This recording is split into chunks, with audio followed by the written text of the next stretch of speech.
காஞ்சிபுரம் மற்றும் அதன் சுற்றுவட்டார பகுதிகளில் பிற்பகல் நேரத்தில் கொட்டிய கனமழையால் மக்கள் வீடுகளுக்குள் முடங்கினர். ஓரிக்கை, செவிலிமேடு, சுங்குவார் சத்திரம், ஸ்ரீபெரும்பதூர், உத்தரமேரூர், ஒரகடம் உள்ளிட்ட பகுதிகளில் கனமழை பெய்தது. இதனால் சாலைகளில் மழைநீர் பெருக்கெடுத்து ஓடியது.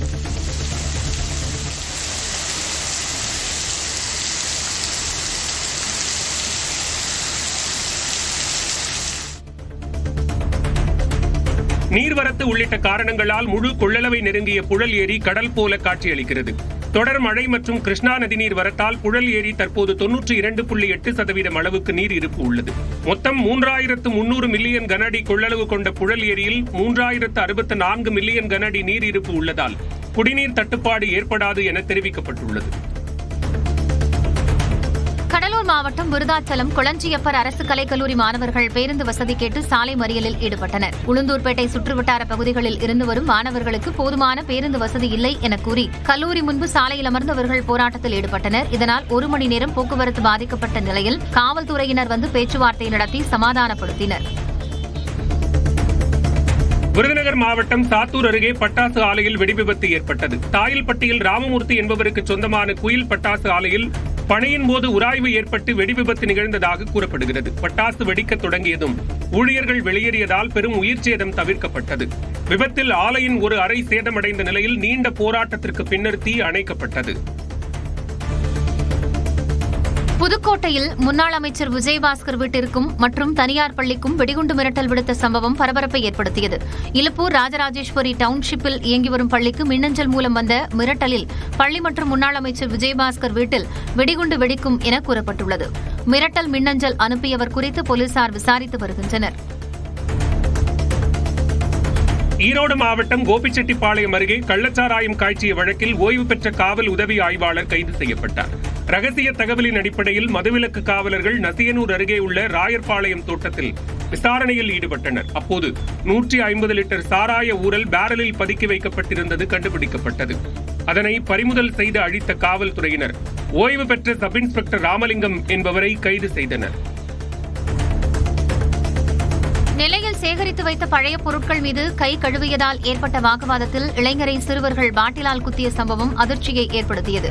ஆலடி உரை கிராமத்தைச் சேர்ந்த மனோஜ்குமார் நெல்லை சந்திப்பு பகுதியில் உள்ள பிளாட்பார கடையில் சாப்பிட்டுவிட்டு அருகில் இருந்த பழைய பொருட்கள் மீது கை கழுவியதாக கூறப்படுகிறது. தாங்கள் சேகரித்த பொருட்களில் கை கழுவியதாக சிறுவர்கள் வாக்குவாதத்தில் ஈடுபட்டுள்ளனர். வாக்குவாதம் முற்றி சிறுவர்கள் பாட்டிலை உடைத்து மனோஜ்குமாரை குத்தியதாக கூறப்படுகிறது. இந்த விவகாரம் தொடர்பாக போலீசார் விசாரித்து வருகின்றனர்.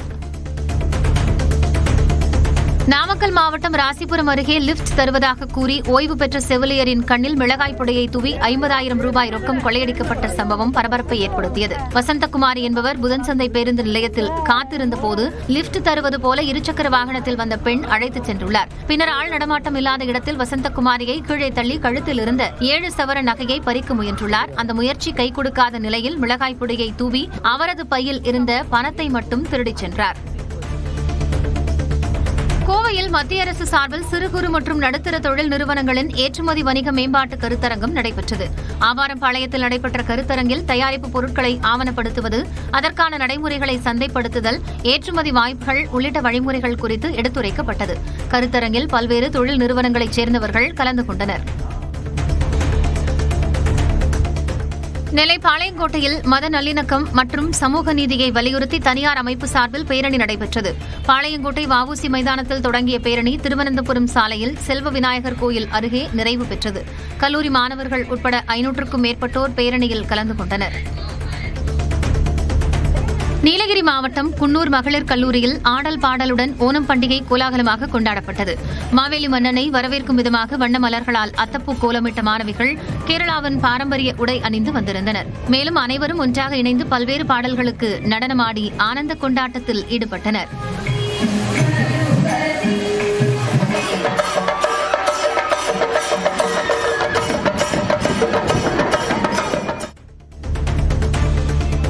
காஞ்சிபுரம் அடுத்த கீழ்பேரமநல்லூரில் சாய்பாபா கோயில் கும்பாபிஷேக விழா வெகு விமர்சையாக நடைபெற்றது.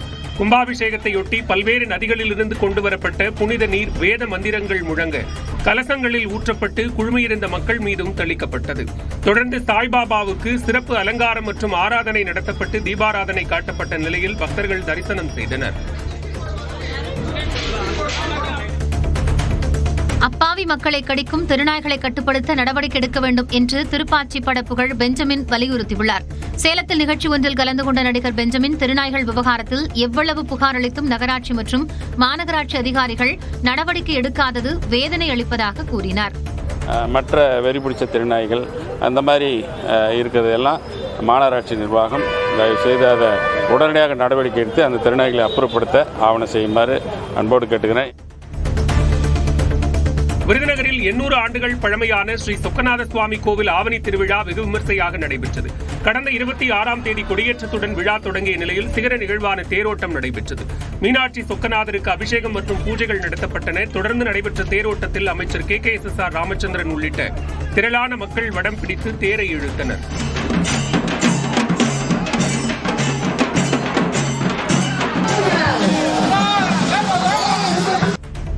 ஜப்பான் நாட்டிற்கு பயணம் மேற்கொண்டுள்ள அமெரிக்க அதிபர் டொனால்டு டிரம்பின் மகன் எரிக் டிரம்ப் மல்யுத்த வீரருடன் செல்லமாக மல்யுத்தம் நடத்தினார்.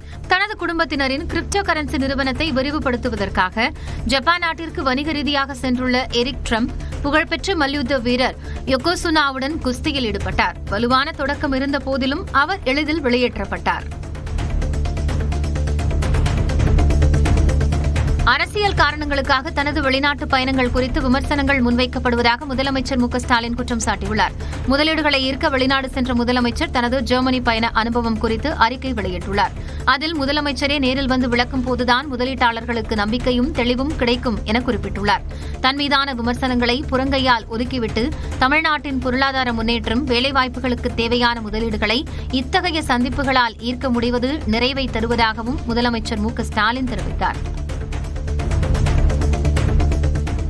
சென்னை சூளைமேட்டில் மழைநீர் வடிகால் பள்ளத்தில் விழுந்து பெண் உயிரிழந்த சம்பவத்துக்கு எதிர்க்கட்சித் தலைவர் எடப்பாடி பழனிசாமி கண்டனம் தெரிவித்துள்ளார். இது தொடர்பாக அறிக்கை வெளியிட்டுள்ள அவர், பல மாதங்களாக அந்த பள்ளத்தை மூடுவதற்கு அந்த பகுதி மக்கள் கோரிக்கை வைத்தும் அக்கறையற்ற நடவடிக்கை எடுக்காமல் இருந்த காரணத்தினால் இந்த உயிர் பலி நடந்திருப்பதாக குற்றம் சாட்டியுள்ளார். மழைநீர் வடிகால் பணிகள் 97% முடிவடைந்து விட்டன என்று 4.5 ஆண்டுகளாக சதவீத கணக்கு போட்டவர்கள் இந்த உயிரிழப்புக்கு என்ன பதில் சொல்லப் போகிறார்கள் என்றும் வினவியுள்ளார். கட்சி விரோத நடவடிக்கை உள்ளிட்ட 16 குற்றச்சாட்டுகளுக்கு பதிலளிக்க அன்புமணிக்கு மீண்டும் கால அவகாசம் வழங்கப்படுவதாக பாமக நிறுவனர் ராமதாஸ் தெரிவித்துள்ளார். கடந்த மாதம் 19ஆம் தேதி நடைபெற்ற பாமக ஒழுங்கு நடவடிக்கை கூட்டத்தில் அன்புமணி மீது 16 குற்றச்சாட்டுகள் முன்வைக்கப்பட்டன. ஆகஸ்ட் 31ஆம் தேதிக்குள் அதற்கு விளக்கம் அளிக்க அவருக்கு நோட்டீஸ் அனுப்பப்பட்டது. இந்நிலையில் தைலாபுரத்தில் செய்தியாளர்கள் சந்திப்பில் பேசிய ராமதாஸ், வரும் 10ஆம் தேதிக்குள் அன்புமணி பதிலளிக்க வேண்டும் என்றார். 10ஆம் தேதிக்குள்ள அதற்கு உரிய பதிலை தர வேண்டும். தஞ்சை, கடலூர், மயிலாடுதுறை மாவட்டங்களில் சம்பா சாகுபடிக்காக கீழணையிலிருந்து தண்ணீர் திறக்கப்பட்டது. கடந்த ஜூன் 12ஆம் தேதி மேட்டூர் அணை திறக்கப்பட்ட நிலையில் கல்லணை வழியாக கீழணையை கடலூர் உள்ளிட்ட டெல்டா மாவட்டங்களில் சம்பா சாகுபடி தீவிரமடைந்த நிலையில் கீழணையில் இருந்து வடவாறு, வடக்கு ராஜன், மேலராமன் உள்ளிட்ட வாய்க்கால்களுக்கு அமைச்சர் MRK பன்னீர்செல்வம் தண்ணீர் திறந்துவிட்டார். சீனாவின் ராணுவ அணிவகுப்பு ஜப்பானுக்கு எதிரானது என்பதால் அதில் நட்பு நாடுகள் பங்கேற்று இருக்கக்கூடாது என்று ஓய்வு பெற்ற ஏர் மார்ஷல் வினோத் கருத்து தெரிவித்திருக்கிறார். ஜப்பான் சீனாவுடன் இந்தியா வணிக நட்பில் இருப்பதால் இதில் பங்கேற்காமல் நடுநிலை வகித்ததாகவும் கூறியுள்ளார். பிரதமர் முதல்ல ஜப்பான் போனாரு, அதுக்கப்புறம் சைனா போனார். நம்ம ஜப்பான் கூடயும் சைனா கூடயும் ஒரு ட்ரேட் ஃப்ரெண்ட்ஷிப் வச்சிருக்கோம். அதனால நம்ம பார்ட்டிசிபேட் பண்ணல. சைனாக்கு இந்த மாதிரி 80th டே கமெமரேஷன் எல்லா கண்ட்ரிஸையும் கூப்பிட்டு செஞ்சிருக்க கூடாது. 80th விக்டரி டே அகெயின்ஸ்ட் ஜப்பான், இது ஒரு by party victory day. So அது ஒரு நல்ல விஷயம் கிடையாதுன்னு என்னுடைய தாட் ப்ராசஸ். நம்ம ஒரு லைனை டோ பண்ணாம நியூட்ரலா இருந்திருக்கோம். இதுக்கு முன்னாலேயும் நியூட்ரலா தான் இருந்திருக்கோம். இதுக்கப்புறமும் நியூட்ரலா தான் இருப்போம்னு நினைக்கிறேன்.